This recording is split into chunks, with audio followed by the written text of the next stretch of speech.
하루 종일 비가 부슬부슬 내리는 오늘, 나의 할 일들을 마무리하고 나서려는 그때 택배가 왔다. 며칠 전 주문한 정성근 교수님 책이다. 이 세 권 중 100년 허리부터 읽어볼 생각이다. 양심씨에게 가장 급한 것은 허리이기 때문이다. 우선 책은 내일부터 읽기로 하고 양심씨에게 가야겠다. 나의 사무실에서 양심씨 집까지는 30분 정도 소요가 된다.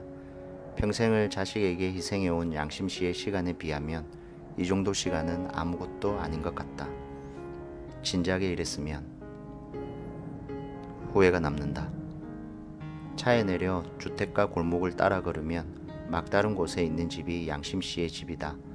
양심씨에게 간다고 이야기도 안 했고 막무가내로 들어가 본다.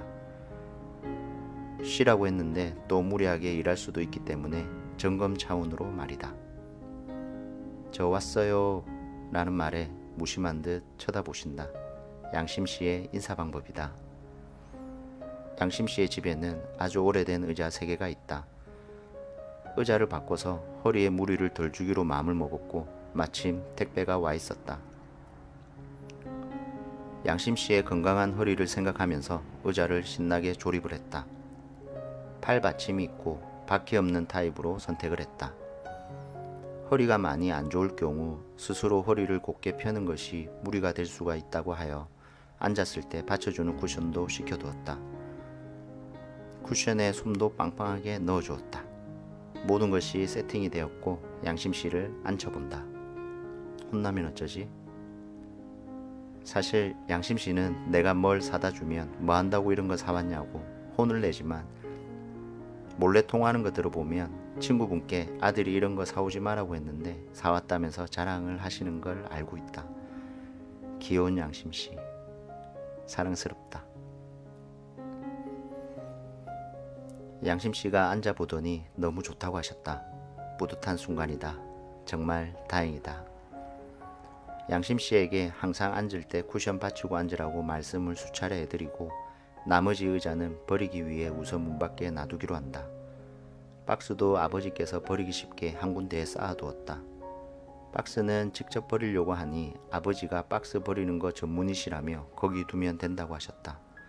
박스 버리는 전문은 어느 정도 실력이 있어야 전문 소리를 들을까 궁금했다. 나이가 들면 종아리 근력이 빠져서 몸을 지탱하기 힘들다고 한다. 먼저 주물러 준다면서 양심씨 종아리 체크를 해본다. 근육이 거의 없었다. 몸의 무리가 최대한 덜 가게 하는 운동법을 가르쳐 주기로 한다. 의자를 잡고 양쪽 엄지발가락 쪽에 체중을 조금 쏠리게 해서 뒤꿈치를 들었다 놓았다를 반복하면 된다. 주의해야 할 점은 뒤꿈치가 땅에 닿지 않게 하는 것이다. 횟수는 상관없이 조금 힘들다고 하면 멈추면 된다. 양심씨는 나에게 이런 이야기를 가끔 하지만 사실 내가 시키면 시키는 대로 잘하는 편이다. 종아리 운동 조금 하더니 다리에 조금 무리 가는 것 같다 하시면서 몇 번 하더니 멈추셨다. 하루에 몇 번이고 무리 안 가게 하라고 설명을 해주었다. 주무실 때 허리에 받치는 쿠션은 매일 하고 잔다고 하셨다. 그래서 그런지 처음보다 허리가 조금 펴진 것 같다. 뿌듯하고 신이 났다. 양심씨가 같이 밥 먹자고 했다. 아버지가 만든 닭도리탕에 양심씨가 만든 김치와 고등어 조림 조합으로 신나게 밥을 먹었다. 양심씨 건강을 위해 자주 오니까 뜻하지 않게 조미료 없는 집밥을 먹을 수 있게 되었다.